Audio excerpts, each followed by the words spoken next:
영화의 한 장면이 실제로 일어난다면 미국의 항공모함이 적국의 미사일로 격침되는 일은 상상하기도 싫지만 그 가능성을 배제할 수는 없다고 합니다.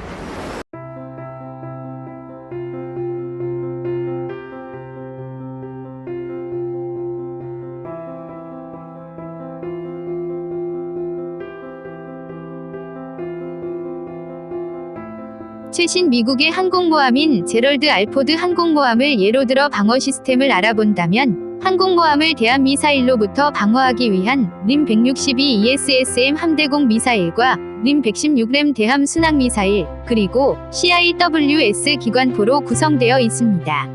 하지만 실제 항공모함에 적 비행기나 배 또는 잠수함이나 미사일이 접근하기에는 쉽지 않은데 항공모함 전단에는 이지스 순양함, 프리기탐, 핵잠수함, 조기경보기, 전투기, 대잠헬기 등이 항공모함을 보호하고 있으며 같이 활동을 하고 있습니다. 이들은 수백 킬로미터 떨어져 있는 곳으로부터 미리 위험 요소를 파악하여 사전 대비를 함으로써 안전하게 항공모함을 지켜내고 있습니다.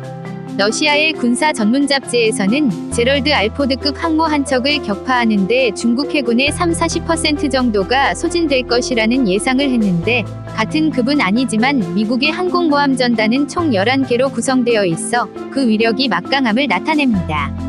하지만 최근 중국과 러시아에서는 극초음속 미사일 등의 실험이 성공했다는 소식을 발표했으며 이 미사일들은 미사일 방어 시스템이 추적할 수 있는 한계를 넘어섰고 미국 본토에까지 몇 분 안에 도달할 수 있다고 합니다.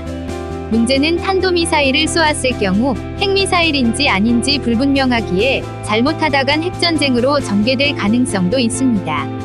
미국과 중국, 러시아 사이의 여러 전쟁 가상 시나리오 중 하나를 보면 중국과 러시아가 동맹을 맺고 우주의 미국 군사통신위성들을 모두 파괴한 후 중국의 해킹 부대의 공격으로 미국 통신체제는 마비되는 것으로 시작됩니다.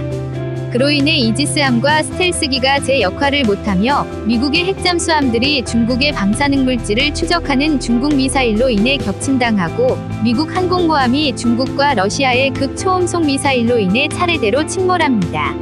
이 시나리오를 보면 고도로 컴퓨터화된 미군의 무기체계가 오히려 족쇄가 되어 미국이 자멸의 길로 빠지게 되며 최후에는 핵을 이용한 타격으로 세계 종말로 이어집니다. 반면 미국의 항공모함이 몇 대 파괴된다 할지라도 수많은 첨단 장비를 갖춘 미국 연합군에 의해 중국과 러시아는 괴멸된다는 반응이 많습니다. 미국을 중심으로 한 나토 동맹국과 동맹국이지만 나토에 가입이 안 되어 있는 한국, 일본, 호주 등의 비나토 동맹국이 그들입니다. 결국은 미국 연합군과 러시아가 이끄는 상하이 협력기구의 전쟁이 될 것이라고 합니다. 어찌됐든 미국 항공모함을 공격한다는 것은 세계가 자멸하는 결과를 초래할 것이기에 실제로 이런 일이 일어나서는 안 되겠지만 점점 과학이 발전하며 기술이 개발되면서 무기 또한 가공할 위력으로 변모하고 있으며 뚫으려는 창과 막으려는 방패 사이에 언제나 힘겨루기가 일어나고 있습니다. 현재까지는 미국이 초인류 군사강국으로 자리매김을 하고는 있으나 언제까지 그 자리를 지킬지 의문이 듭니다.